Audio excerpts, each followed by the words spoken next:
देखिए, हर साल की तरह यात्रा के जो इंतजाम है उसकी एक सेट ड्रिल है और हमें पता है कि किस तरह की सिक्योरिटी सुरक्षा हाईवे के साथ कैंप्स यहाँ पर सेटअप होते हैं, वहाँ लंगर यहाँ पर बनते हैं वहाँ, और आगे जो ट्रैक हमारे दोनों तरफ बाल्टाल और पहलगाम की तरफ से जाते हैं वहाँ, तो तमाम इंतजाम जिस तरीके से पिछले सालों से करते चले आ रहे हैं उसी पैटर्न के ऊपर इंतजाम इस बार भी प्लान हो रहे हैं और वो मुकम्मल इंतजाम जो सुरक्षा की दृष्टि से जरूरी हैं वो किए जाएंगे। थ्रेट कोई इस तरह का कोई ऐसी खबर नहीं है। सर, कोई स्टिकी बॉम्ब जो मिले हैं वो कितना एक चैलेंज रहेगा, क्योंकि अमरनाथ यात्रा भी आ रही है।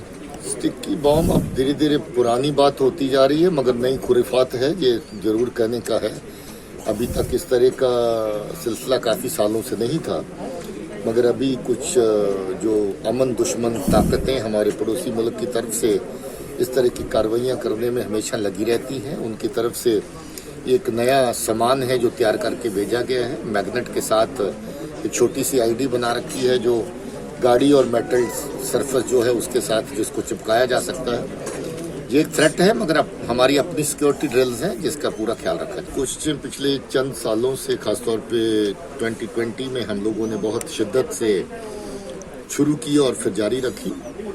उस पूरे साल के दौरान कोई 3 दर्जन के करीब ऐसे लोग हैं जिनको घर से दौड़ जाने के बाद माँ बाप की गुजारिश के ऊपर और उनके सहयोग के साथ वापस लाया गया। वो लोग लगभग अपने घरों में अमन अमान से बैठे हैं, नॉर्मल जिंदगी अपनी इस वक्त व्यतीत कर रहे हैं। इस साल भी ये सिलसिला जारी है और हम लोगों की कोशिश है कि जो भी लड़के जो अमन दुश्मन ताकतें जहाँ पर जो नौजवान पीढ़ी को बर्बाद करने के ऊपर तुली हुई हैं, जम्मू कश्मीर सोसाइटी को नुकसान पहुँचाने पे तुली हुई हैं, हम उनको गलत रास्ते पे जाने से रोकें और उसमें हमें कामयाबी मिल रही है। बहुत सारे बच्चे इस बात को समझ रहे हैं, बाद में एहसास होता है उनको कि हम गलत रास्ते पे चले थे और बाद में शुक्रिया भी अदा करते हैं पुलिस का और फोर्सेस का कि हम लोगों को वो रास्ता जो तशद्दुद का, जुल्म का, मरने मराने का और अल्टीमेटली खुद मर जाने का रास्ता है उससे हमें वर्जा गया, उससे हमें रोका गया, वापस लाया गया है।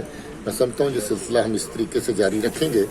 इसके साथ अब तो हम चलते हुए इनकाउंटर में भी लोगों को सरेंडर करने का मौका देते हैं।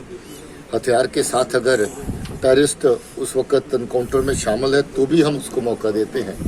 पिछले साल कोई 1 दर्जन लोग ऐसे थे जिन्होंने लाइव इनकाउंटर के दौरान सरेंडर किया। टॉप कमांडर्स भी अभी मारे गए, अभी रिसेंटली भी जी। टॉप कमांडर अभी एक तो नॉर्थ कश्मीर का जो टॉप कमांडर था लश्कर का, गनी ख्वाजा जिसको कहते हैं, वो मारा गया उस एरिया में। और इस तरफ जो जैश मोहम्मद का टॉप कमांडर था सजाद अफगानी, वो अभी हाल ही में शोपियां में एनकाउंटर में मारा गया है। उसके अलावा जो नई तंजीमें इन्होंने खड़ी करी थी, लश्कर मुस्तफ़ा, उसका हदायतुल्लाह जो टॉप कमांडर था उसको, और उसके बाद नाजीर जो एक और नई ऑर्गेनाइजेशन उन्होंने बनाई थी उसका टॉप कमांडर उसको बनाया था। ये 2 लोग पकड़े हैं और 2 लोग मारे गए हैं एनकाउंटर के दौरान। अभी इस साल में भी 12 के करीब जो आतंकी हैं वो अभी तक ख़त्म हो गए हैं और 3 दर्जन के करीब ऐसे लोग हैं जिनको अलग अलग मॉड्यूल्स की फॉर्म में हम लोगों ने पकड़ लिया है।